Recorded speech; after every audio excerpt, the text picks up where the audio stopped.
Am I live? Am I live? This is always great. I love the beginning of this. You've got to say, am I live? Because you don't know. And, usually the little thing comes up in the corner saying 0 people watching, which is really good for the ego. But anyway, hello, welcome. For those who watch this at a later date, because you're not watching now, welcome to the 5G4D weekly stream. This is very exciting, isn't it? So the way this is going to work today, I'm going to play a couple of songs. I'm going to talk about some 5G4D news, what's happening around the network, what we've had, what's coming up, all of this sort of stuff. Answer some of your questions, well, one of your questions, 2 of your questions maybe. If you've got any questions, if you're watching this and you want to ask questions, you can. I said the word questions, an awful lot there. And then I'm going to do the ultimate Uwe Rosenberg tier list. So I went through my list of games that Uwe Rosenberg games that I've played the other week, and I'm going to go through a tier list and I'm going to mark them. And I can show you the tier list right now. If you look, is that a bit far away? Is it a bit far away? There we go. It's better. So with the tier list, I have marked it into different categories, and I've done it in German this week because Uwe Rosenberg, he's the archetypal German board game designer. So we have Meisterwerk, which is masterpiece, Wunderbar, which is wonderful, Prima, which is good, Gut, that's my little bit of Viennese in there. That means gut, good. Mittelmäßig means average, fine. And then Scheiße. And I think you all know what Scheiße means. Anyway, so to begin, to see if any other people turn up, as I say, if you want to ask questions, ask questions. If you don't want to ask questions, don't ask questions. It's fine with me. All right. So I'm going to play a song. I'm going to start with a song. What should I start with? I usually rack up. There's Matt Green. Good evening, Matt. I hope you're well. I haven't learnt the song you asked me to learn yet. I will at some point, though. A lot of people seem to be into this guy. What's his name again? A lot of people seem to be into him. He's sort of like a acoustic punk guy. A lot of people seem to be into him. It's fascinating.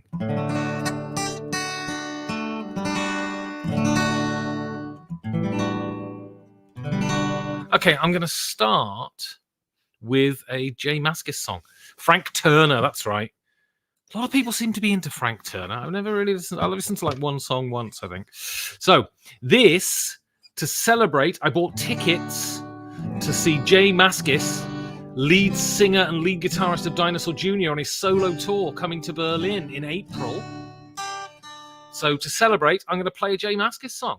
I hope you enjoy it. Get in.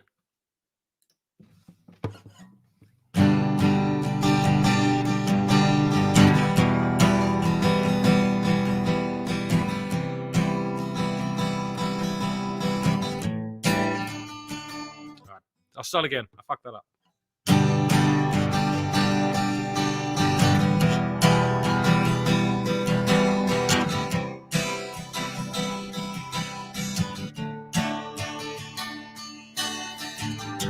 I kiss the freedom that you made, still in shock and so it fades.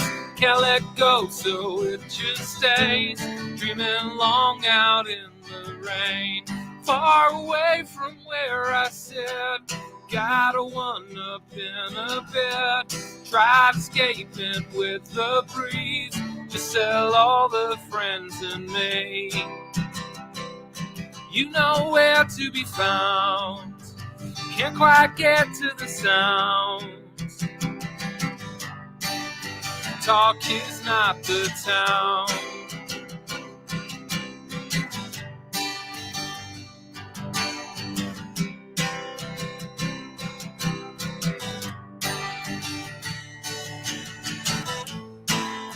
Not sure where it gets to. Is it in the cards? Finding you was easy. Finding me is hard. Finding you was easy. I just try to stall. I don't peak too early. I don't peak at all.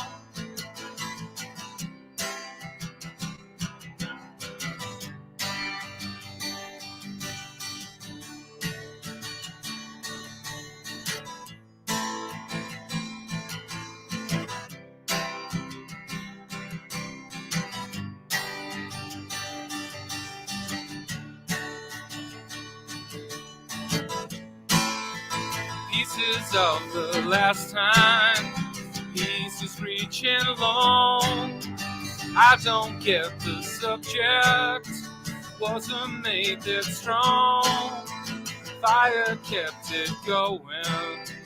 Fire me instead.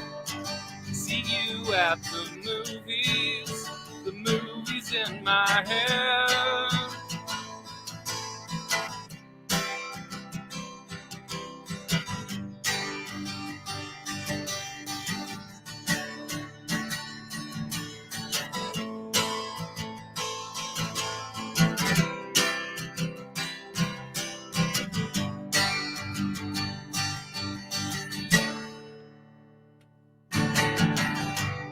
It's the freedom that you made, still in shock, and so you say, can't let go, so it just stays.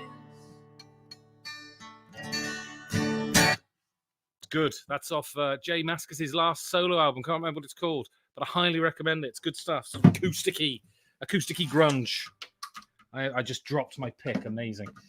Yes, I am very much. I've got to that stage in life where basically if I discover new music, it is music from artists that were around when I was a teenager, basically. I don't discover new music anymore. So, hello, stream and all that stuff. Excellent. So, just a quick sort of 5G4D update, what I've been up to, what the channel has been up to. So on Monday, released a super interesting interview with Jonathan Kay. He is a journalist and gamer, ASL fanatic. He is the editor at Quillette, and we talk about everything. We talk about intense, complex war games like ASL that are, why they're valuable and all that sort of stuff. We talk about political division. We talk about what it is to be a centrist. We talk about what it is to be sort of a contrarian within the world of opinions. And it's a super interesting interview, and I highly recommend it. I think it's fascinating. I got a little bit of blowback, not a lot, just a little bit of blowback. People telling me that the guy is far right, which blows my mind because, you listen to the interview. He's clearly not. I think he's probably further to the right than I am politically, but that is very far away from being far right. And believe me, I live in Germany at the moment where the far right party are getting incredible gains, which is incredibly depressing. And I left the train station the other day, and they're called the AfD, the Alternative for Deutschland. And they had a big stand-up and everything, and they were handing out leaflets and stuff. And I walked out to the train station, and they were there, and they tried to hand me a leaflet. And I thought, I'm not giving you the credit of speaking to you in German. So I just said to him in English, I don't think I'm your constituency, mate, because I don't think the AfD particularly want me in their country. Anyway, yeah. And so on Friday, I am releasing on the main feed for everyone to listen to the first episode of 5G4D at the movies. This was a Patreon goal. If I got to a certain amount of money on Patreon, we would start a movie show where we watch movies. Me and my podcast partner, Stephen Syrek, watch movies that are about board games, based on board games, feature board games.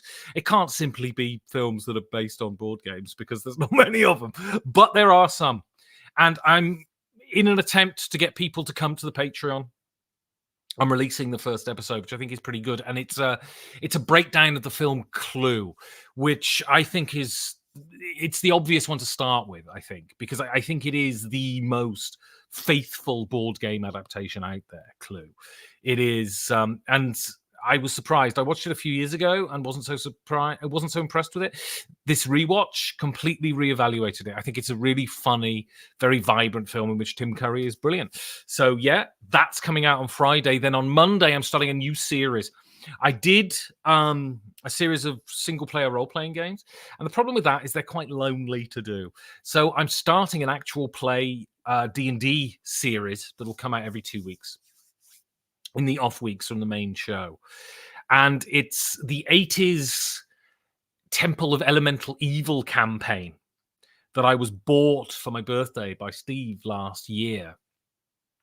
And so I thought we'd do an actual play session, and it's going to be, we're going to be sitting around the table, we're going to be playing, we're going to be rolling dice and all of that sort of stuff. But also there's going to be loads of sound effects and atmosphere and all of that. And it's going to be really good. And the way I'm starting it is to introduce the characters. I'm doing a one shot with each of the players, a one-on-one with them, and a one shot.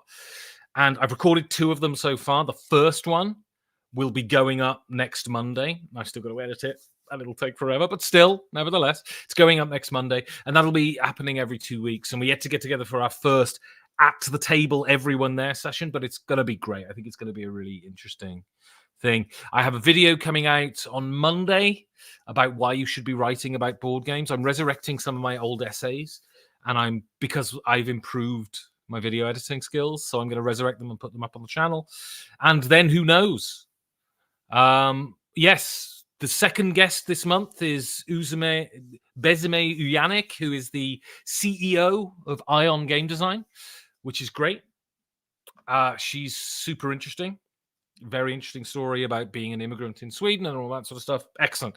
So that is what's coming up in the next month. So I'm going to answer your questions. And I put a call out for some questions, and I was met with round indifference. But I did get one last week, so I'm going to, if this works, I'm going to put this up. So this is from Norkel. And he asked, for the next AMA, as a podcaster, do you consider yourself part of the gig economy? What attributes do you think have led to your success, considering that you had a gig background in acting? All right. So it's so interesting, this, right? So obviously, as a podcaster, you're part of the gig economy. And so he says, what's led to your success? Well, clearly I'm not successful, not in a conventional term. There are people in this new media sphere that are hugely successful and are making loads of money, like life-changing amounts of money. And I'm barely keeping afloat. I have to do other work, right? Fortunately it's cool work, and this provides me with some money, and it's cool.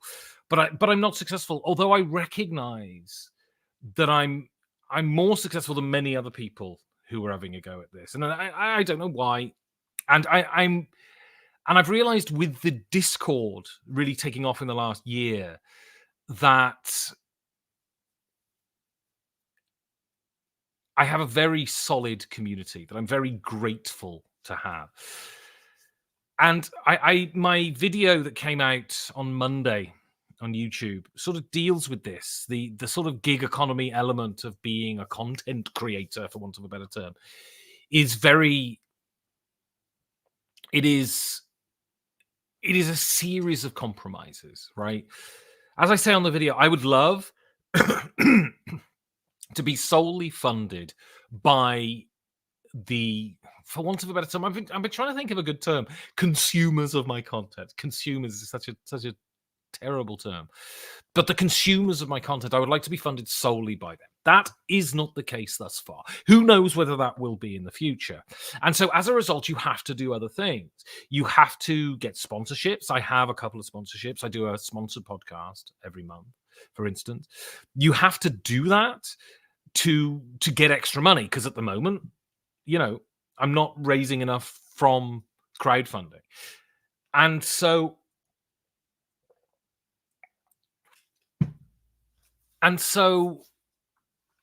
you have to, I went to drama school and I trained as an actor. And I've always had a sort of, I want to be authentic sort of idea about what that means.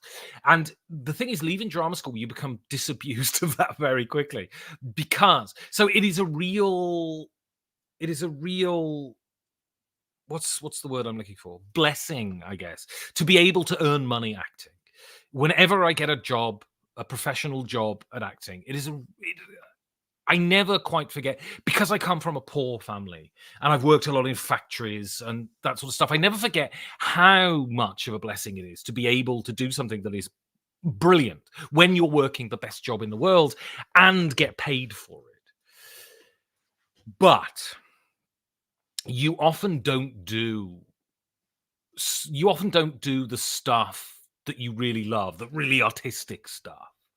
It is a matter of doing what pays. So I do voiceover work, and the voiceover work I do is usually very unartistic. It is advertising. It is, if you've ever got a new job and you see an orientation video, that sort of stuff, very unromantic stuff. But still, it's still incredibly fun to do, right? Even if it's that kind of stuff. And I always feel privileged. The privilege is the word I'm looking for, I guess. I feel privileged to work as an actor. But as an actor, you don't get to do what you want to do. The beauty of this project is that I essentially get to do what I want to do and just hope that the rest of you appreciate that, right? And so there is incredible sort of artistic satisfaction in doing this, right? Why I decided that I wanted to do journaling RPGs, and so I did them, and I got to write, and I got to perform, and I got to do sound mixing.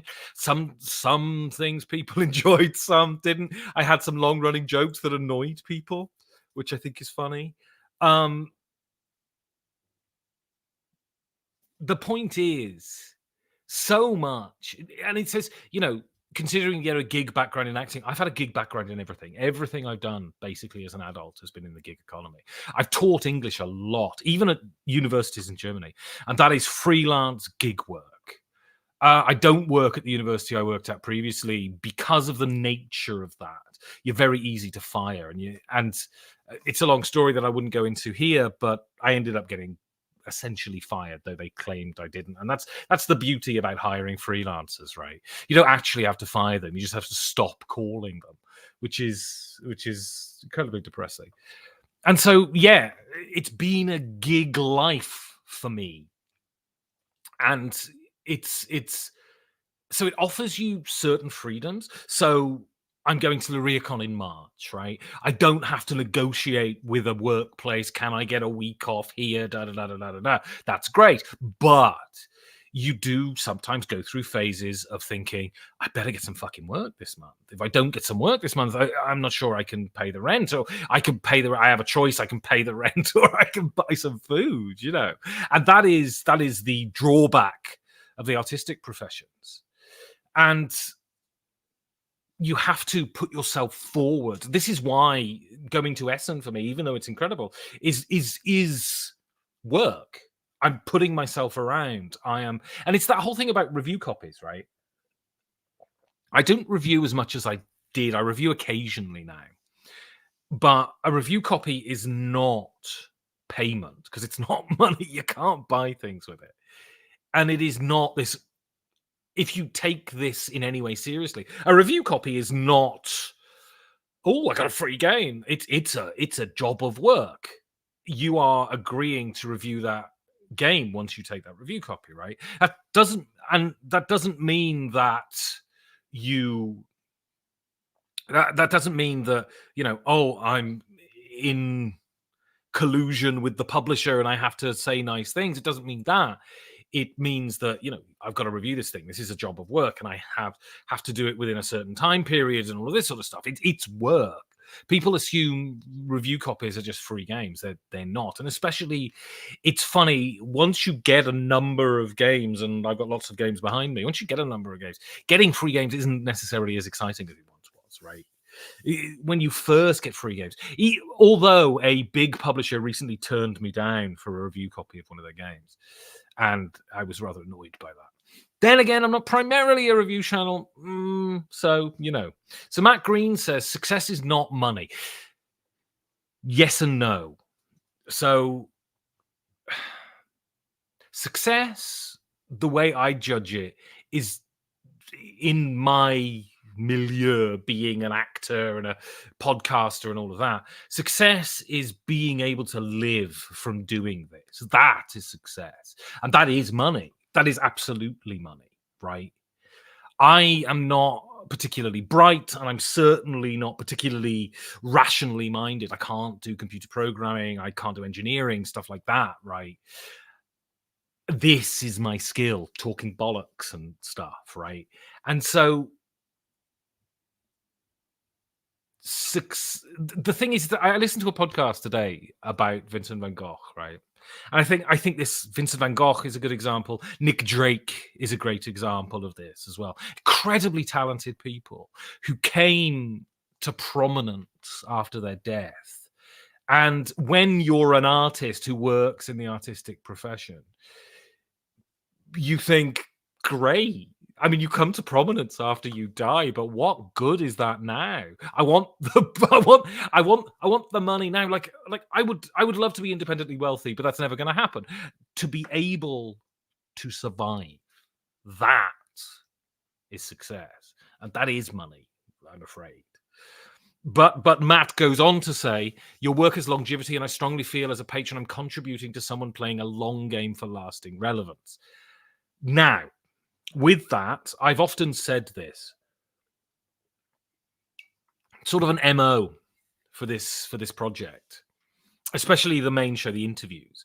An MO for this is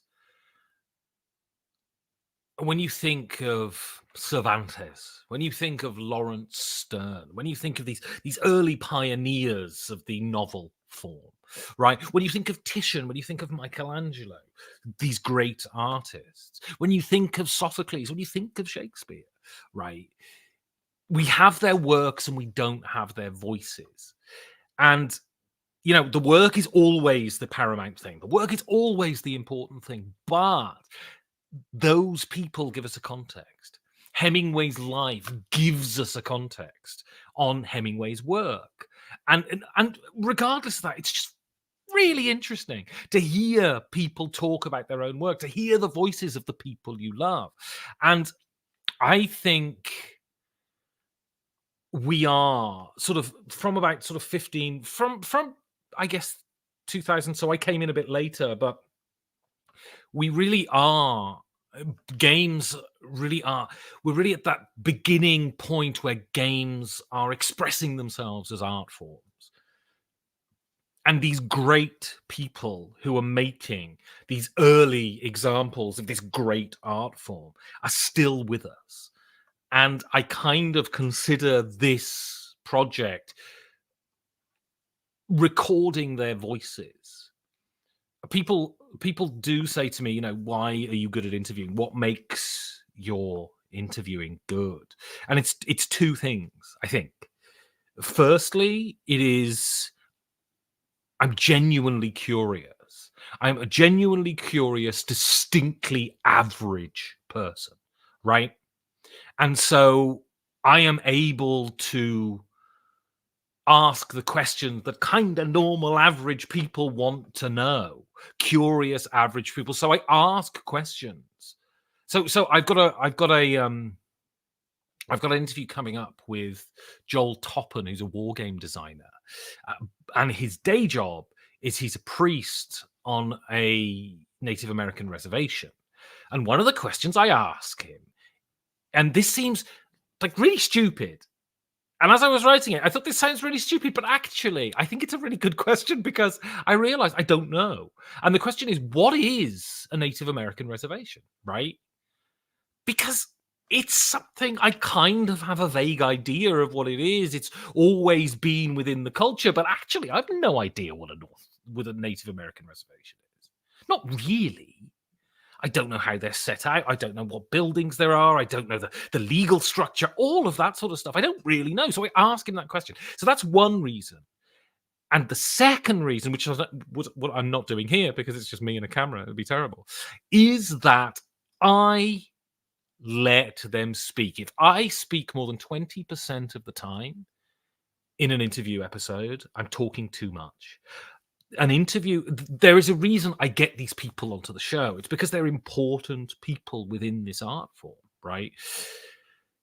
And to not have them speak 80% of the time, to make the show about my opinions on things, and you know, occasionally I'll throw in an opinion or whatever, but to dominate it, or even to have a sort of minority, a large minority part in it, is to fail to do my job.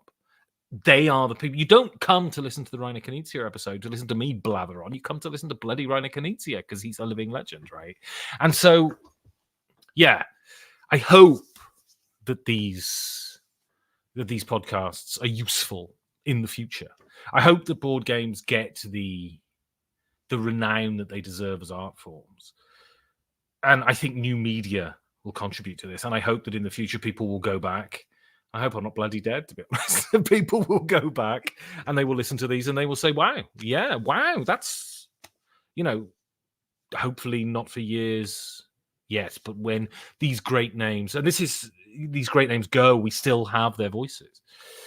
And this is why it was a great sadness to me that I never got to interview Klaus Teuber, because he's a massively important voice. And I've got the others. So I've got Alan Moon coming up in March. And, the big three, Catan, Carcassonne, Ticket to Ride. I've got Carcassonne and Ticket to Ride, and I will never get the biggest of them all, Catan. It is it's a sadness. But, I tried. So Peter Taylor says, I've had a difficult relationship with the gig economy and work. It works really well, but then I got sick, hence cancelling my Patreon payment as I had zero income. That's fine. If you've got no money, I would never ask people to back the Patreon. And yeah, the gig economy it's a bastard. I mean, some people are incredibly successful. When I first arrived in Berlin, I met this guy who's a voiceover artist. And he said, I had to buy a flat and build a studio. Otherwise, they would have absolutely shafted me for tax, because he just made, and hey, he's a pretty good voiceover artist. I don't think he was miles ahead of me, particularly. He had a deeper voice. This is a problem with me as a voiceover artist. My voice is quite high, and people like voiceover artists to talk like that. But yeah, it's a bastard. And sometimes it's brilliant. Like the end of last year, I got loads of work. I just got loads of work, and this year has not been so great. Yeah. And then you have the problem. I worked with a company recently doing voiceovers for board games, and they expected me to charge frankly embarrassing amounts of money, like so little for the work I was doing. And I'm used to working in the advertising sector with voiceovers, and so I know what I should be earning, and they were trying to palm me off. And so I told them, either you pay me this or I can't do it. And so I'm not doing it. And so, Peter, I like putting up the things that compliment me, you see. That's why the show is so good, like the In Our Time of board gaming without too many interruptions. Yeah, I mean, that's great. I think it's more like the Desert Island Disc, considering I ripped off Desert Island Disc. But that might be great. That might be great, actually, to do an In Our Time structured show, maybe. Do a limited series, maybe take a designer and get 3 people who are experts, and I'll sort of run it to talk about that. That's a great idea, Peter. Thank you. I'm going to do an In Our Time. See, I dropped my pick, you see, and it's gone in the guitar. Can I get it out of the guitar? I mean, I've got my entire life has fallen into this guitar at some point. No. Oh, well, I'll just play with my hands. Bum, bum, bum. Bum, bum, bum, bum. I always start with a D chord for some reason. I don't know why. All right. I'm going to do something that I'm going to mess it up, but I'm going to do something that everybody knows, I assume. This is a very famous song by a very good band. And this song's kind of not very indicative of their work, I don't think.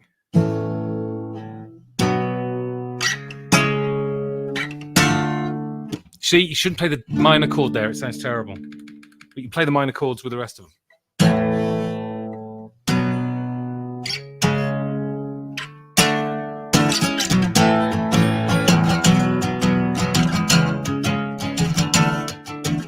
I would say I'm sorry if I thought that it would change your mind. But I know that this time I have said too much, been too unkind. So I try to laugh about it, cover it all up with lies. I try to laugh about it, hiding the tears in my eyes, 'cause boys don't cry. Boys don't cry. I would beg down at your feet and beg forgiveness, plead with you. But I know that it's too late and now it's nothing I can do. So I try to laugh about it, cover it all up with lies. I try to laugh about it, hiding the tears in my eyes, 'cause boys don't cry. Boys don't cry. I would tell you that I loved you if I thought that you would stay. But I know that it's no use and you've already gone away. Misjudged your limits, pushed you too far, took you for granted. Thought that you needed me more. Now I would do most anything to get you back by my side. But I just keep on laughing, hiding the tears in my eyes, 'cause boys don't cry. Boys don't cry. Boys don't cry.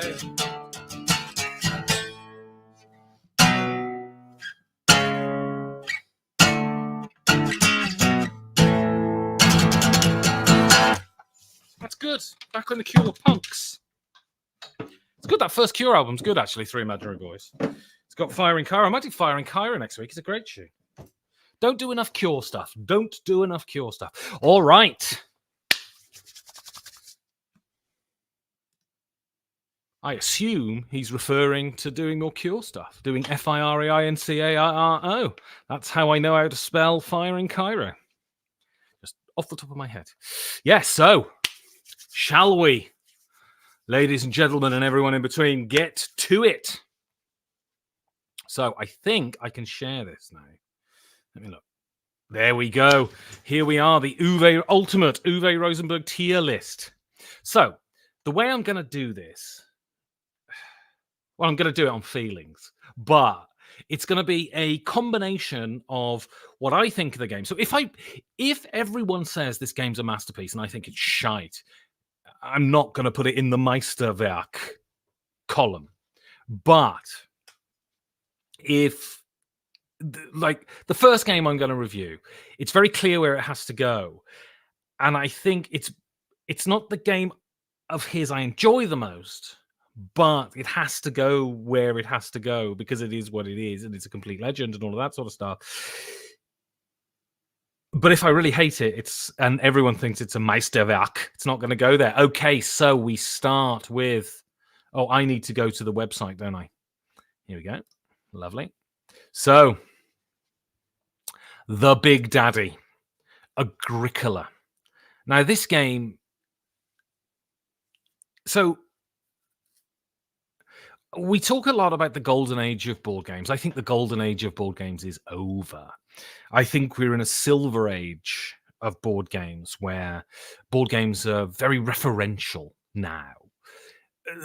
Especially the Euro games that come out are having conversations with the previous Meisterworks, right? And this is one of them. This isn't the first worker placement game, but it might just be the best and the first real perfect one. Kalis 2 is amazing. It's not as good as this, though. And this is Agricola. And Agricola, I mean, it has to go in Masterpiece. It's not my favorite Uwe Rosenberg game. I find the game punishing. And that is to commend it. But the problem is, whenever I'm confronted with a game of Agricola, it's with people who have played Agricola a lot. People who are super familiar with the game. And so you always, and it's like if you have a game of tennis, right? You have a game of tennis and you're playing against someone who's much better than you. you're gonna have a shitty game of tennis. It's just a fact, right? If you're playing Agricola, it can be the best game in the world, but if you're being drubbed by all of these people, then it's going to be an absolute nightmare. And there is the ultimate Sharks Agricola game that I would never think of joining. And this is Sunday morning at Gathering of Chums, Tony Bordel's convention. That is usually Matt Green, Tony Bordell, Richard, I can't remember his last name now, and then some other poor sap who is drafted in to get absolutely destroyed. And it is carnage, and I appreciate that people love this game so much. It is, for me, intimidating, and it has to go in Masterpiece, but it's not my favorite Uwe Rosenberg game. Maybe I should just buy a bloody copy and play it with people who are at my level, then I might enjoy it more. All right, so we have Fields of Arla. So, Uwe Rosenberg, I think, comes in 3 categories, the kind of games he designs. There's the super light ones. Then there are the really tight Agricola, beautifully designed, meticulous sort of engineering works. And then there are big, sprawly ones. And Fields of Arla is one of the big, sprawly ones. There's another big, sprawly one coming here that I only played recently that is just so much better than this. I did not take to this game. I think this game it feels 80% complete. It feels like it needs more development into taking you into the game. It's like a bare engine without any sort of chassis around it. It works, but it's not attractive. I didn't love it, and I sold it in the end. And so I'm deciding whether I go between mittelmäßig and good. I think mittelmäßig is too hard, though. It's a good game. I just didn't love it. Oh no, shag that. It's going in mittelmäßig.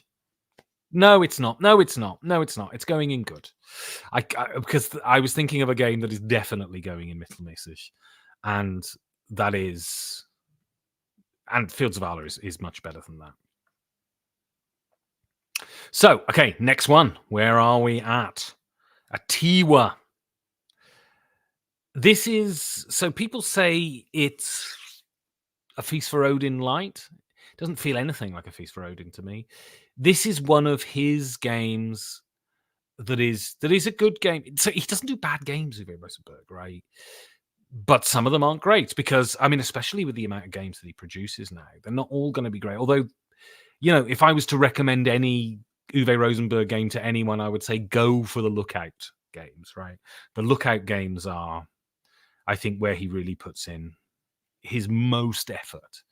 And he would disagree with me, but I don't think a Tiwa is any better than good, but I like it a lot more than Fields of Arla. So a Tiwa's going in good. It's not great, it's not wonderful, and it's certainly not a masterpiece. And I'm going to say this throughout the stream, if you have any questions for me, if you want to take exception to the way I'm setting out my games on the tier list, please put them in the comments and I will answer them. Okay, where's the next one? Agricola, all creatures big and small. I think this game is brilliant. It's not as good as Agricola. It isn't. But for a 2-player game, it's an incredible 2-player experience. I think it's great, and I'm putting it in wonderful. I think it's really good. And it really distills Agricola down, and it's not as cruel and hard as Agricola, but it really distills it down for 2 players. There's another 2-player game of his here that I don't quite see the point of. But this one really sits alongside. You can have Agricola and Agricola, all creatures big and small, in your collection, and there's room for both of them.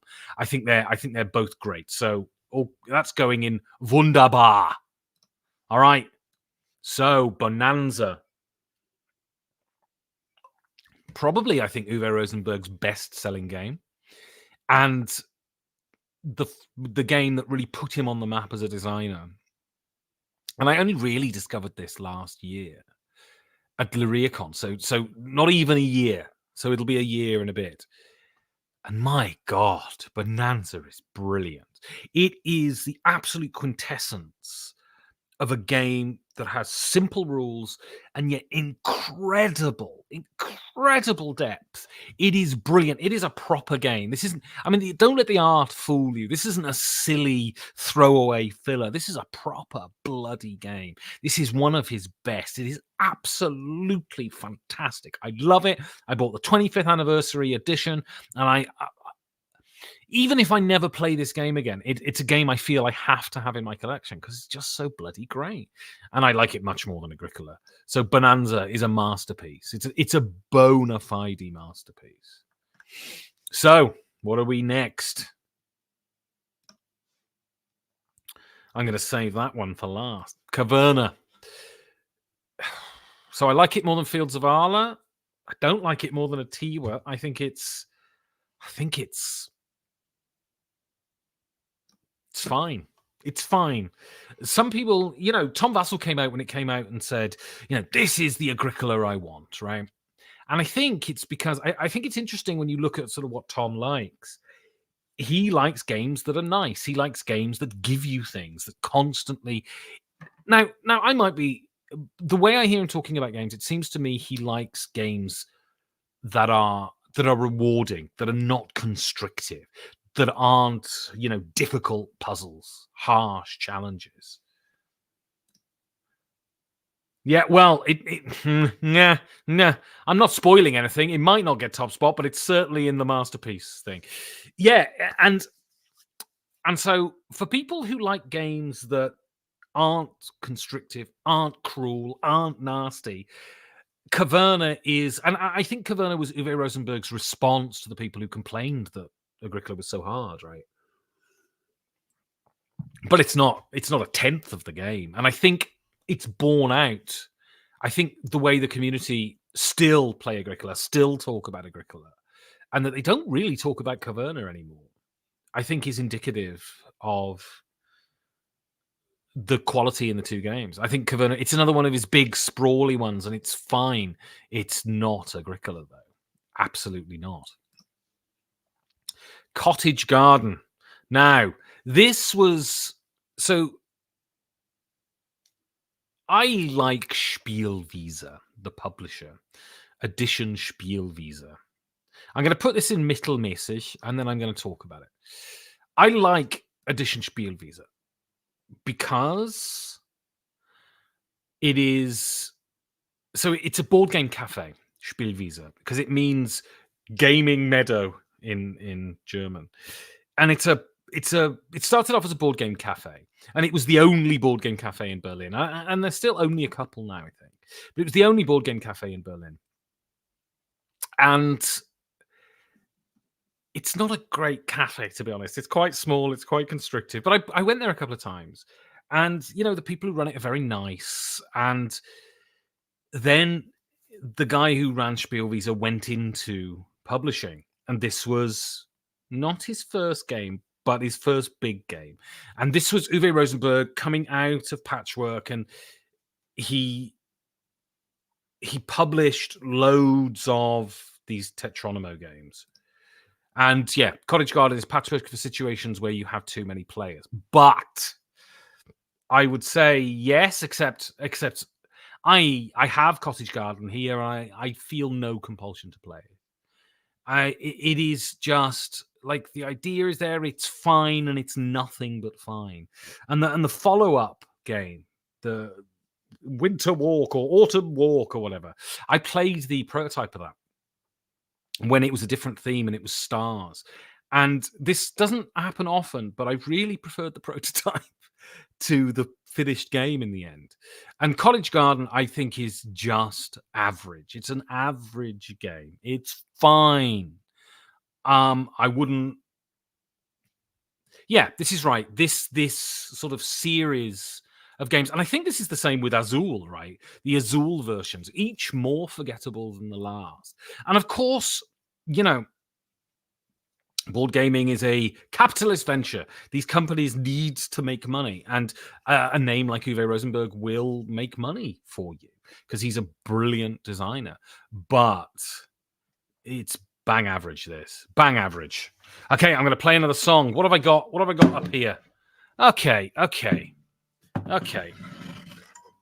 I'm going to play to celebrate my buying Jay Mascis live tickets in April to see Jay Mascis live. I've seen Dinosaur Jr. live 3 times. I've never seen Jay Mascis live solo. And he always plays in Berlin because his wife is from Berlin. So I'm going to play a Dinosaur Jr. song. And it's one of their slow ballady ones. So if you wonder why sometimes I look at the screen, it's because I have a tab website because I never remember stuff. And it has an auto scroll function. So sometimes the auto scroll goes at the right pace and sometimes it goes at the wrong pace. So sometimes I have to stop the song to scroll it. But I think this should be okay. This is Get Me from their classic album Where You Been, which I think is something depressing, like fucking 30 years old or something. Last year. How depressing. Quick story. I was acting in a pantomime for the local amateur dramatics company. I was 15, 16, something like this. And Dinosaur Jr. were playing in Wolverhampton. Ah, yes, he did. The Sonic Youth one he did play at All Tomorrow's Parties, and he did an interview there as well. And I really wanted to go to this concert in Wolverhampton to see Dinosaur Jr. play. It was on the Where You Been tour. And I couldn't go because it was the dress rehearsal of my show. And my friends went. And I lived in a council flat in Tenbury Wells, Worcestershire, and we lived on the ground floor. And I finished my dress rehearsal, and I went home, and I got into bed, and then I was asleep, and I heard it on my bedroom window. And I bleary-eyed, got up, opened the curtains, and it was my 2 friends who'd bought posters at the gig going, "Ha, ha, ha! The gig was amazing! You weren't there! Ha, ha, ha!" It was very depressing. But then 15 years later, I got to see them in Vienna. And I've seen them 3 times now, Dinosaur Jr. So that's good. It all comes in the end. Anyway, I'm going to play this bloody song, aren't I? I don't see you, I won't call you, I don't know, no, stall you. Is it me? Is it all you? Guess it's on and on. All the day, maybe I'd show you, but it's least of all I go through. But the thing is, I don't know you, and it's on and on.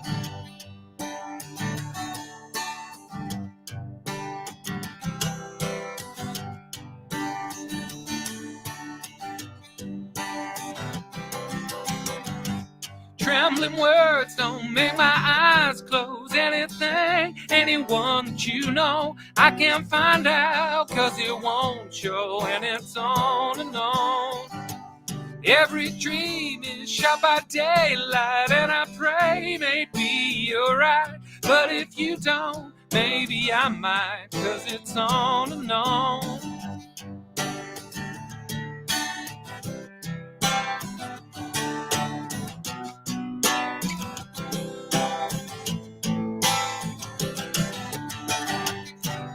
Takes too long, I lose it. I'll just hang while you abuse it. If you knew, then why'd you choose it? Cause it's on and on.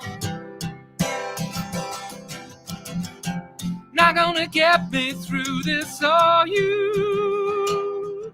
Ooh.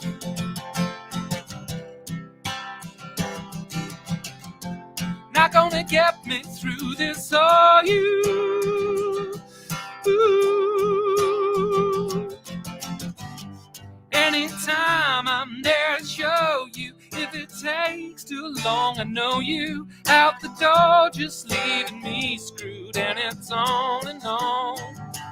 Every time I try to fight it, it's so hard to seem excited. And if you don't, try and bite it, and it's on and on. Not gonna get me through this, are you? Ooh.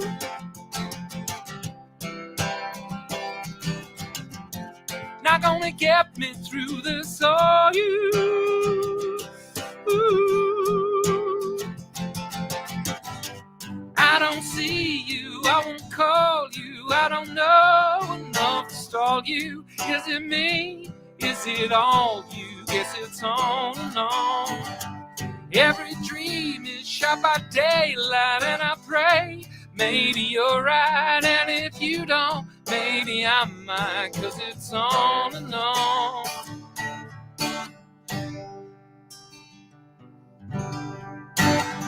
There we go, Dinosaur Jr. there. He doesn't sing it anything like that, though. I sing it very differently.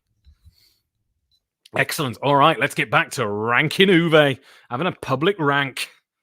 I love having a rank on stream. All right. So, Glass Road.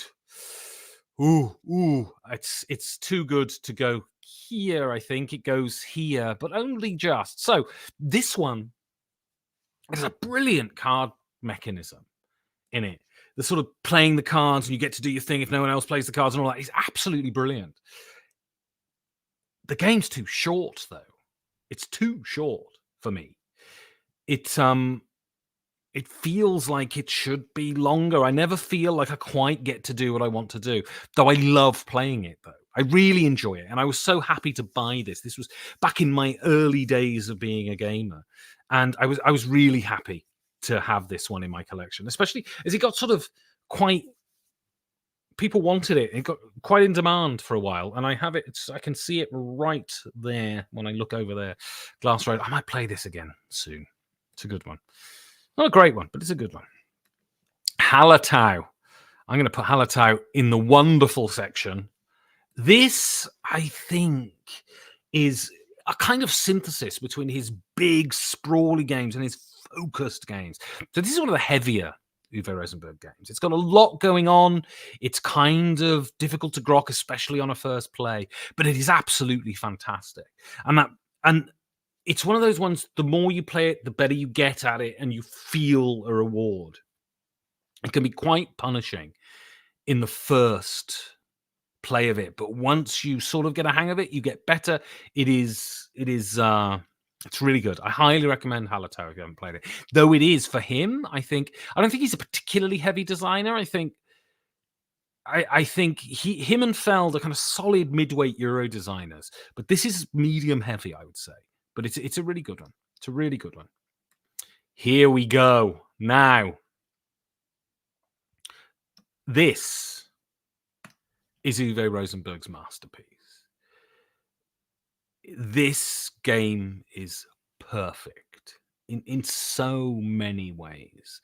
So I think this game is a direct conversation with Agricola. Agricola is a sort of classic worker placement game. Your goal in Agricola, to a degree, I'm being reductive here, but it's to get more workers so you can do more stuff. What is so perfect about Le Havre is that he takes that central notion of worker placement and he boils it down to one worker. And your game is about that perfect placement, that perfect timing of that one worker. And also, there is no game in board gaming that has a better arc than Le Havre. Le Havre has the best arc in board gaming. This is the problem with a lot of games. You play them and you think, it's too short. Glass Road is this. It's too short. It's too long. I don't feel like I can do everything I want to do. I feel like I can do too much, and I get to my last turn and I've done everything I need. Le Havre is that perfect Eurogames, really great Eurogames. You get to the end of them thinking, I'm just so bloody close. I'm almost there. You never quite have the perfect game, and that's what a great Eurogame does. But it's not like you feel, I've got all this stuff and I'm never going to do it. But you get there and you think, 99% there. That is the key. And Le Havre is, you start off, it's so simple. The actions, you take the resources or you do what's on a card, right? And it is just, at the beginning, you think, I can't do anything. I don't have any resources. I can pick these resources up, but other players are picking them up too. This is non-functional. It's a non-functional game. I'm never going to be able to do anything. And by the end, you're shipping stuff off, and you leave the dock is just splattered with fish that no one's taking. It is just brilliant. It's just an absolutely perfectly designed game, and that comes from now. I know for a fact there is at least one game designer watching this, but if there are other game designers chip in on this, it seems to me that the engine of that arc, the thing that makes Le Havre's arc so great, is the costing of cards. It's the abilities on the cards too. Never has a truer word been spoken. Although it's brilliant at 2 as well. Le Havre is brilliant at 2, but it shouldn't be above 3. I completely agree. It's a scientific fact that 3 is the best player count for games. But so it's the way these games are costed and the abilities that they release onto the board. And it's so meticulously designed that it just builds up beautifully, imperceptibly. That's what's so brilliant about Le Havre. It's imperceptibly brilliant. The way the game ramps up, and by the end, you're able to do all this stuff, and you haven't really noticed the change. It's just perfectly designed cards. The game is in those cards. It is a perfect game. Le Havre is brilliant. It's Uwe Rosenberg's masterpiece. It's his best game. It has the potential to be harsh, but in a very Euro way, blocking other places. It is just brilliant. It gives you everything you want from a game. It is an incredibly satisfying experience. I adore Le Havre. I adore it, and I own it, and I'm so glad. Hengist goes in the scheisse. It doesn't work. It's crap. If you're the first player, you win. It's crap. I'm saying no more about it. It's crap. Hengist. It's shit. All right, Le Havre, the inland port. I'm going to put this. It's better than Cottage Garden, but I'm going to put it in mittelmäßig. So I was talking about how earlier all creatures big and small can live on your shelf along with Agricola, right? They do. All creatures big and small evokes something, but it's different. I don't think the inland port is particularly. I'm not even sure I still own it. Maybe I do, or did I sell it?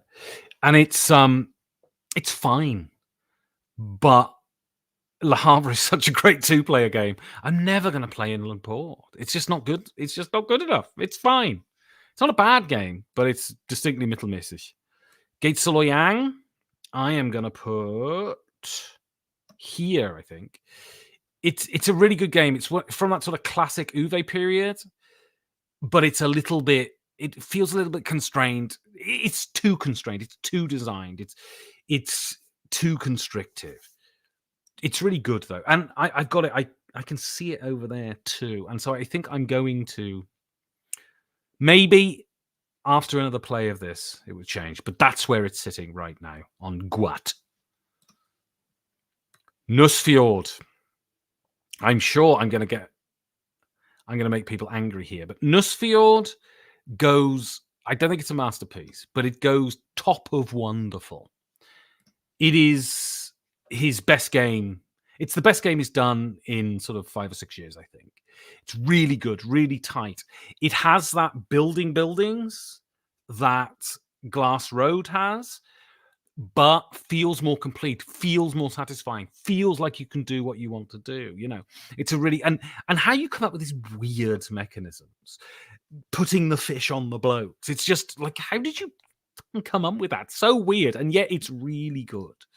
It is so good. It is, and I need to play it again. I am going to play this weekend. I'm playing Nussfjord this weekend. If anyone's watching this, Nussfjord this weekend. If you're in Berlin, play Nussfjord with me this weekend. It's great. Now, this one is interesting. I am going to put this one here. A Feast for Odin. I played this twice in the last week. And whereas I took against Fields of Arla, this one I played it and I found it confusing and big and open worldy and not the kinds of games I like to play. But I saw how great it was. And I played it again in the week, and I was just loads better. I was just loads better at it. Because, once I realized kind of what you do, and then people were talking about it on the Discord. You could join the Discord, by the way, by going to 5g4d.com, clicking on the pin post and following the invite. Get on it. And now I need to play it again to try that strategy. The whole, you don't fill up your board and you just go for islands until the end of the game, and then you fill your board up. I've got to do that now. It's brilliant. It's big. It's bombastic. It's insane. It's brilliant. It really is great. And I can see the reason I don't put it in Masterpiece is because it's not my kind of Uwe Rosenberg game. It's not that super elegantly designed. It's a big, swingy, bally game. And it's great, but it's never going to be my favorite. Aura at Labora, I've only played this once, but I remember loving it. I love the wheels. I love the wheels in Glass Road too. It's really good. I don't remember enough about it, but I know I like it more than Glass Road. And I really want to play this again, and I don't own it. It's one of the Uves I don't own, and I would really love to own this one. Oranienburger Canal, I am going to put top end of good. I need to play this more, though. I need to play this more. It's a really good one. And yeah, I need to play it more. I played it a few times. I designed something for it, and I haven't touched it since. I need to get to it. It's a big 2-player Uwe Rosenberg game, and I need to get to it. All right, 2 more left. Patchwork. I'm putting Patchwork here. I think I like it more than Agricola. I don't like it as much as Bonanza and Le Havre is. I mean, if I could put Le Havre over here somewhere, I would. Patchwork is just great. It is just great. It is a perfect 20-minute 2-player game. It's so easy, yet it's so tactical, and it's punishing, and it is fantastic. The first time I played it, I really got into the strategy. Oh, I'm looking ahead and don't take that, and I really need that. And I'm usually spatially awful. But with this, brilliant. Love it. I love Patchwork. It is fantastic. It is a real achievement. And then the final one, Cafe Am Canal. Do you know what I'm going to do? Hang on. No, I'm not putting it there. I'm not putting it on Scheisse. Hang on. Add a row above. Oh, what did I do there? Did I add 2 rows? No, that one can get deleted. Hang on. Oh, what am I doing? Delete row. This one, I'm going to call it Godly. Godly. It's better than Meisterwork. Oh, no, not bloody Cottage Garden. Cafe Am Canal. Look at that. Look at that. Godly. Cafe Am Canal is, without question, Cafe Am Canal is, without question, the greatest promo ever made for a game. It's brilliant.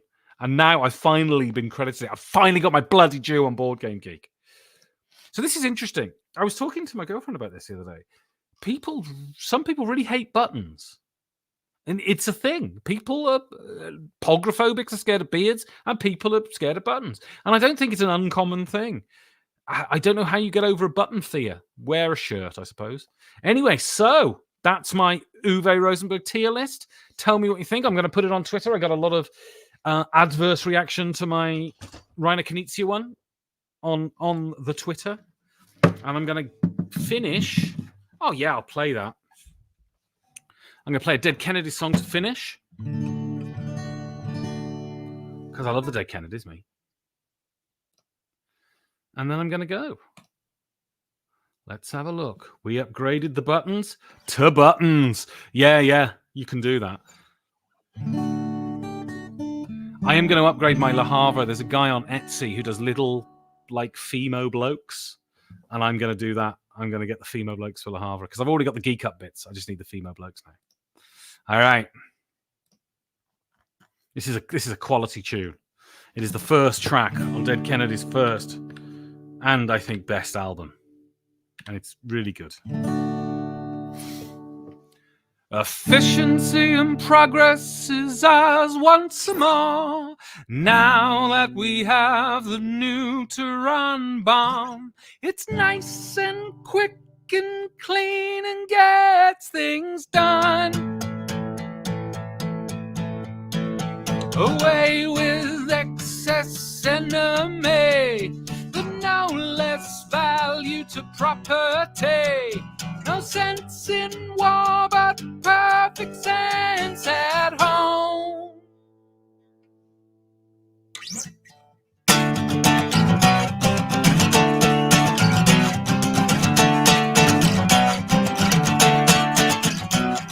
The sun beams down on a brand new day. No more welfare tax to pay. Jobless millions, unsightly slums gone up in flashing lights. Got it wrong. Jobless millions whisked away. Now we have more room to play. Our systems go to kill the poor tonight. Oh, kill, kill, kill, kill, kill the poor. Kill, kill, kill, kill, kill the poor. Kill, kill, kill, kill, kill the poor tonight.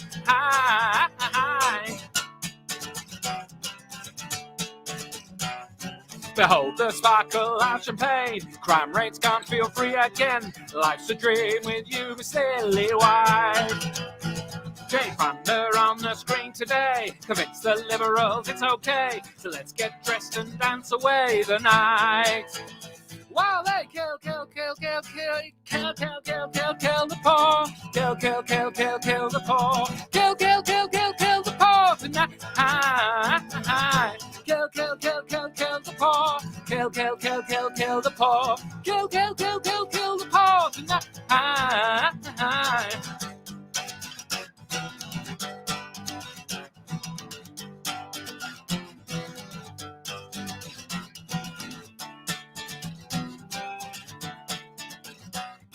Behold the sparkle of champagne. Crime rates can't feel free again. Life's a dream with you, Miss Lily White. Jane Fonda on the screen today. Convince the liberals it's okay. So let's get dressed and dance away the night. While they kill, kill, kill, kill, kill the poor. Kill, kill, kill, kill, kill the poor. Kill, kill, kill, kill, kill the poor tonight. Kill, kill, kill, kill, kill the poor. Kill, kill, kill, kill, kill the poor. Kill, kill, kill, kill, kill the poor tonight. Kill, kill, kill, kill, kill the poor. Kill, kill, kill, kill, kill the poor. Kill, kill, kill, kill, kill the poor tonight. There we go. Kill the Poor. Dead Kennedys. What a tune. I played it terribly then. Great song. It was my birthday a few days ago, and I got the lost takes from Roberta Flack. Nobody Knows When You're Down and Out. Particularly amazing. Definitely worth listening to. Love the rules for this. Something beer. Best game of Spiel 2024. Absolutely. Something beer. Anyway, so thank you all so much for watching this week's stream. I hope you enjoyed it. Don't forget, you can join the Discord by going to 5g4d.com, clicking on the pinned post. And if you want to help this to continue going, like the celebrity Mike Delisio, who did this very week, you can go to patreon.com/5g4d. You can back at loads of levels. You get bonus content, and it's great. Anyway, so thank you so much. Have a wonderful week, and I'll see you all next week, I hope.